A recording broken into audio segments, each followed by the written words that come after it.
Hello everyone and welcome to this video. So in this video I'm going to be talking about another controversial psychology experiment. So my last one was about the Stanford prison experiment, and that was really interesting. So for this one is one that I haven't actually heard about, but it's called the Milgram experiment in psychology. So this will go a bit more into detail about the experiment itself, the findings, and all that sort of jazz. So let's have a look. So how far do you think people will go to obey an authority figure? Would they refuse to obey if the order went against their values or social expectations? Those questions were at the heart of an infamous and controversial study known as the Milgram Obedience Experiment. Yale University psychologist Stanley Milgram conducted these experiments during the 1960s. They explored the effects of authority on obedience. In the experiments, an authority figure ordered participants to deliver what they believed were dangerous electrical shocks to another person. These results suggested that people are highly influenced by authority and highly obedient. More recent investigations cast doubt on some of the implications of Milgram's findings, and even the results and procedures themselves. Despite its problems, the study has, without question, made a significant impact on psychology. So that's quite an interesting one. So, back in the 1960s, I remember that time so well, when I was just a little vampy myself, there's looking into obedience and authority figures. So that's quite an interesting one. So let's look at the history. So Milgram started his experiments in 1961, shortly after the trial of the World War II criminal Adolf Eichmann, sorry if I pronounced that wrong, had begun. Eichmann's defence that he was merely following instructions when he ordered the deaths of millions of Jews roused Milgram's interest. In his 1974 book, Obedience to Authority, Milgram posed the question, could it be that Eichmann and his million accomplices in the Holocaust were just following orders? Could we call them all accomplices? One. So now we're going to look at the procedure in this experiment. So the participants in the most famous variation of the Milgram experiment were 40 men recruited using newspaper ads. In exchange for their participation, each person was paid $4.50, which back in the 1960s would be quite a decent amount of money, I'd say. I mean, it's got to be different because I'm used to pounds and I'm not sure what the conversion rate was like, but yeah, I mean, it seems like a decent amount, to be fair. So Milgram developed an intimidating shock generator with shock levels starting at 15 volts and increasing in 15-volt increments all the way up to 450 volts. The many switches were labelled with items including slight shock, moderate shock and danger severe shock. The final three switches were labelled simply with an ominous XXX. That's never good, is it, when there's just 3 X's in a row? Right, and so each participant took the role of a teacher who would then deliver a shock to the student in a neighbouring room whenever an incorrect answer was given. While participants believed that they were delivering real shocks to the student was a confederate in the experiment who was only pretending to be shocked. As the experiment progressed, the participant would hear the learner plead to be released or even complain about a heart condition. Once they reached the 300-volt level, the learner would bang on the wall and demand to be released. Beyond this point, the learner would become completely silent and refuse to answer any more questions. The experimenter then instructed the participant to treat this silence as an incorrect response and deliver a further shock.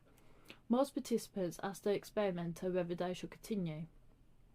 The experimenter then responded with a series of commands to prod the participant along. First one being, please continue. Second one, the experiment requires that you continue.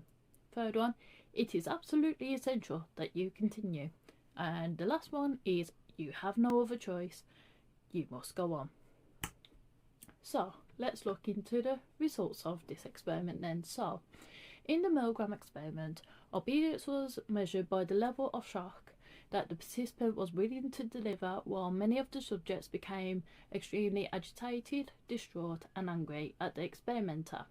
They nevertheless continued to follow orders all the way to the end. Milgram's results showed that 65% of the participants in the study delivered the maximum shocks. Of the 40 participants in the study, 26 delivered the maximum shocks, while 14 stopped before reaching the highest levels. So that is quite surprising, really. I mean, when you think about it, like, some people would have no problem delivering the shocks and hurting people, but then there'll be some people that would really struggle like with that. I mean, I'd like to think anyway that I wouldn't want to be causing people harm even if I was told to do it. I can be quite feisty sometimes, but I guess it's different. I guess because I've never been in that situation, I hope I never would be. But I guess it's quite, I mean, I guess it's easy for me to be like, oh, I wouldn't do that, I wouldn't do this. But I guess unless you're in that situation, you don't 100% know. So let's have a look at the next bit, which is factors that influence obedience.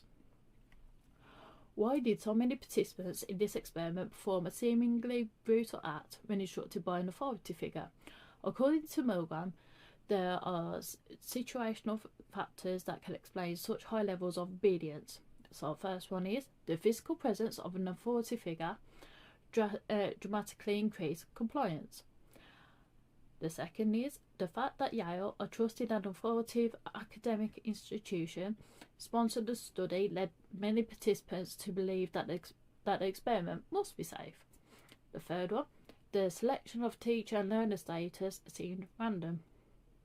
Fourth one, participants assumed that the experimenter was a competent expert. And then the last one is the shocks were said to be painful, not dangerous. Later experiments conducted by Milgram indicated that the presence of rebellious peers dramatically reduced obedience levels. When other people refused to go along with the experimenter's shocks, 36 out of 40 participants refused to deliver the maximum shocks. More recent work by researchers suggests that while people do tend to obey authority figures, the process is not necessarily as cut and dry as Milgram depicted it. In a 2012 essay published in PLOS Biology, researchers suggested that the degree to which people are willing to obey the questionable orders of an authority figure depends largely on two key factors: how much the individual agrees with the orders and how much they identify with the person giving the orders. While it is clear that people are often far more susceptible to influence, persuasion and obedience than they would often like to be, they are far from mindless machines just taking orders. Another study that analysed Milgram's results concluded that 8 factors influence the likelihood that people would progress up to the 450-volt shock. So these are the experimenters' directiveness, legitimacy and consistency, group pressure to disobey, indirectness of proximity, intimacy of the relation between the teacher and the learner, and the distance between the teacher and the learner. Now we'll go into more of the ethical concerns in this experiment. So, Milgram's experiments have long been the source of considerable criticism and controversy. From the get-go, the ethics of his experiments were highly dubious. Participants were subjected to significant psychological and emotional distress. Some of the more major issues in the experiment were related to the use of deception, the lack of protection for the participants who were involved, and pressure from the experimenter to continue even after asking to stop, interfering with participants' right to withdraw. And I can see why that would cause, especially that last one, why it would cause controversy. Pardon me. Because obviously with any sort of experiment, especially when you're working with people, they should be able to stop if they're not comfortable for any reason. And I do believe that. So I can understand that. So, due to concerns about the amount of anxiety experienced by many of the participants, everyone was supposedly debriefed at the end of the experiment. The researchers reported that they explained the procedures and the use of deception. Critics of the study have argued that many of the participants were still confused about the exact nature of the experiment, and recent findings suggest that many participants were not debriefed at all. And considering how they found the participants of the experiment by putting an ad in a newspaper, so it's not like the psychology students or people that would know a lot about, well, don't know anything about psychology. I mean, it doesn't say that they had a rigorous screening, they don't say how they managed to filter through. It just sounds like anyone that applied could be a part of this. It doesn't seem like to put any guidelines in. That's just how it sounded to me anyway. So that is a big red flag, because obviously, you know, everyday person, I mean, like, you know, myself included in this, isn't going to know every single risk, like, psychology wise.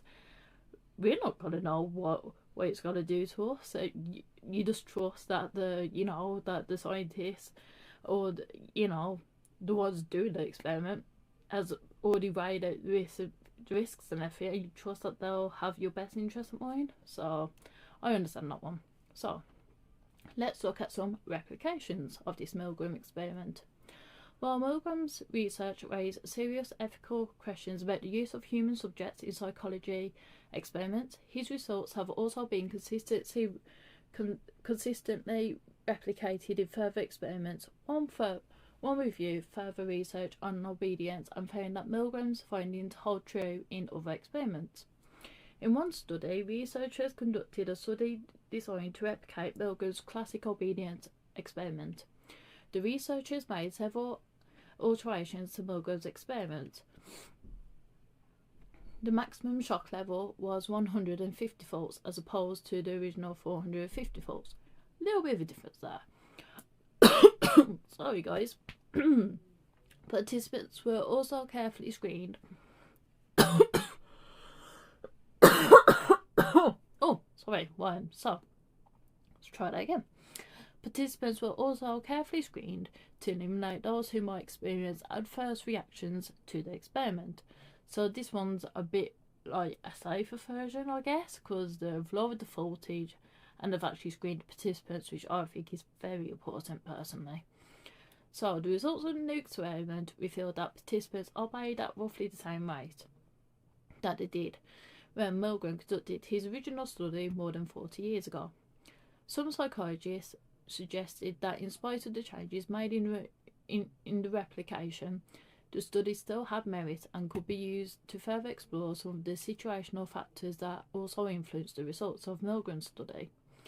But other psychologists suggest that the replication was too dissimilar to Milgram's original study to draw any meaningful comparisons. One study examined people's belief about how they would do compared to the participants in Milgram's experiments. They found that most people believed they would stop sooner than the average participants. These findings applied to both those who had never heard of Milgram's experiments and those who were familiar with them. In fact, those who knew about Milgram's experiments actually believed that they would stop even sooner than other people. Another novel replication involved recruiting participants in pairs and having them take turns acting as either an agent or a victim. Agents then received orders to shoot the victim. The results suggest that only around 3.3% disobeyed the experimenter's orders. So let's look at things more recently. So this is recent criticisms and new findings, because with everything we've got to have the good and the bad. So psychologist Gina Perry suggests that much of what we think we know about Milgram's famous experiments is only part of the story. While researching an article on the topic, she stumbled across hundreds of audio tapes found in Yale archives that documented numerous variations of Milgram's shock experiments. So, participants were often coerced. While Milgram's reports of his process report, methodical and uniform procedures, the audio tapes reveal something different. During the experimental sessions, the experimenters often went off script and coerced the subjects into continuing the shocks. The slavish obedience to authority we have come to associate with Milgram's experiments comes to sound much more like bullying and coercion when you listen to these recordings, Perry suggested in an article for Discover magazine. So, it's not seeming so perfect now, is it? So let's have a look at the rest. So, few participants were really debriefed. Milgram suggested that the subjects were dehoxed after the experiment. He claimed he later surveyed the participants and found that 84% were glad to have participated, while only 1% regretted their involvement. However, Perry's findings revealed that of the 700 or so people who took part in different variations of his studies between 1961 and 1962, very few were truly debriefed. A true debriefing would have involved explaining that the shocks weren't real and that the other person was not injured. Instead, Milgram's sessions were mainly focused on calming the subjects down before sending them on their way. Many participants left the experiment in a state of considerable distress, while the truth was revealed to some months or even years later. Many were simply never told a thing. That would be horrible. Like, just think about it. You think that you've just administered a bunch of shocks to this random person as part of this experiment, and like you actually feel that you have actually hurt them, especially if you did do the higher one, like the 450, and then you're not told anything after. Oh man, that'd be horrible, that would. Anyway, variations led to differing results. Another problem is that the version of a study presented by Milgram and the one that's most often retold does not tell the whole story. The statistic that 65% of people obeyed orders applied only to one variation of the experiment, in which 26 out of 40 subjects obeyed. In other variations, far fewer people were willing to follow the experimenter's orders, and in some versions of the study, not a single participant obeyed. So it doesn't seem like it holds much ground then, to be honest. I guess if the participants were being coerced, that could be where they got 65% from. I wonder how much that number would change if, there was more regulations around this one. So, participants guessed the learner was faking. Now, this is going to be a big one. Perry even tracked down some of the people who took part in the experiments, as well as Milgram's research assistants. What she discovered is that many of his subjects had deduced that Milgram's intent was and knew that the learner was really pretending. Such findings cast Milgram's results in a whole new light. It suggests that not only did Milgram intentionally engage in some hefty misdirection to obtain the results he wanted, but that many of his participants were simply just playing along. An analysis of an unpublished study by Milgram's assistant, Takito Mowata, found that participants who believed they were really delivering a shock were less likely to obey, while those who did not believe they were actually inflicting pain were more willing to obey. In other words, the perception of pain increased defiance, while skepticism of pain increased obedience. So that is quite an interesting one then. So some people actually knew. So yeah, I mean, if you knew that you wasn't actually causing someone else pain, you would deliver the higher shocks. So that's quite an interesting one. So let's have a look at the impact. So, since there is no way to truly replicate the experiment due to its serious ethical or moral problems, determining whether Milgram's experiment really tells us anything about the power of obedience is impossible to determine. So why does Milgram's experiment maintain such a powerful hold on our imaginations, even decades after the fact? Perry believes that despite all of its ethical issues and the problem of never truly being able to replicate Milgram's procedures, the study was taken on the role of what she calls a powerful parable. Milgram's work might not hold the answers to what makes people obey, or even the degree to which they'll truly obey. It has, however, inspired other researchers to explore what makes people follow orders, and perhaps more importantly, what leads them to question authority. And so that is all about the Milgram Obedience Experiment. So I thought that was quite an interesting one. It's funny though, because in the last video I did, that was the Stanford one, and that was about people playing officers and like, you know, playing oh, like officers and criminals, and you know about how you know, but that one was more all the volunteers were like screened, and that was more about being in that environment and, you know, just living that life. And now this one is more so it wasn't as regulated, and it was just like, it was interesting to see that the people that caught on that it wasn't actually delivering pain, I was just like, yeah, rank it up, yeah, it doesn't matter. And then those that thought they was doing pain held back. I mean, you would kind of hope that it would be that way anyway. But no, that was quite an interesting one, and it is interesting to see, and to think about how far people will actually go if they think that someone in authority is giving them an order. What can people actually make other people do? It is quite an interesting one, and it just fascinates me. But anyway, if you've enjoyed this video, feel free to give it a like and subscribe to my channel. It really does help me out.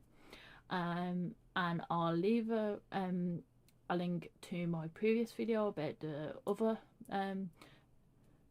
other psychology experiments I spoke about, and I'll put the playlist as well in the description below. If you've got any suggestions for any future videos that you'd like me, or just anything you want me to chat about on this channel, and then let me know either in the comments below, on my Instagram, on my X, or you can just drop me an email. All the links are in my YouTube bio, and I'll see you all in the next video.